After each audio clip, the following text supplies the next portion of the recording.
Once upon a midnight dreary, while I pondered weak and weary over many a quaint and curious volume of forgotten lore, while I nodded nearly napping, suddenly there came a tapping,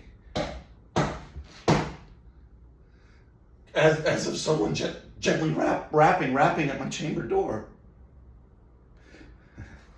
"'Tis some visitor," I muttered, tapping at my chamber door. "Only this and nothing more."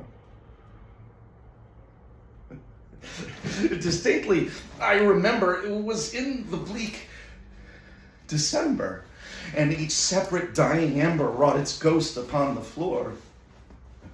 Eagerly I wished the morrow. Vainly I had sought to borrow from my books surcease of sorrow for the lost Lenore.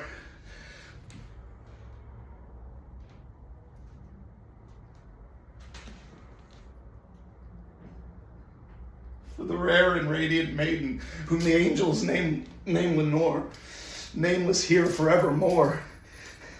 Open here I flung the shutter when, with many a flirt and flutter, in there stepped a stately raven of the saintly days of yore. Not the least obeisance made he, not a minute's stop nor stayed he, but with mien of lord or lady perched above my chamber door. Perched upon the bust of Pallas, just above my chamber door, perched and sat and nothing more. Then this ebony bird beguiling my sad fancy into smiling by the grave and stern decorum of the countenance it wore. Though thy crest be short and shaven, thou, I said, art sure no craven, ghastly grim and ancient raven wandering from the nightly shore. Tell me what thy lordly name is on the night's Plutonian shore. Quoth the raven, "Nevermore."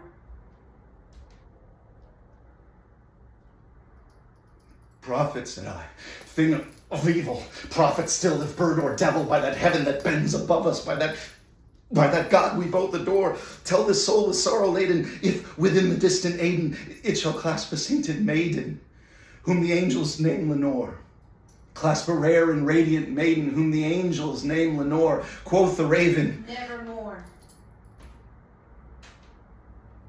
"Be that word our sign in parting, bird or fiend," I shrieked upstarting. "Get thee back into the tempest of the night's Plutonian shore. Leave no black plume as a token of that lie thy soul has spoken. Leave my loneliness unbroken. Quit the bust above my door, take thy beat from out my heart, and take thy form from off my door." Quoth the raven, "Nevermore." And the raven, never flitting, still is sitting on the pallid bust of Pallas just above my chamber door. And his eyes have all the seeming of a demon's that is dreaming. And the lamplight orange streaming throws his shadow on the floor. And my soul from out that shadow that lies floating on the floor shall be lifted. "Nevermore."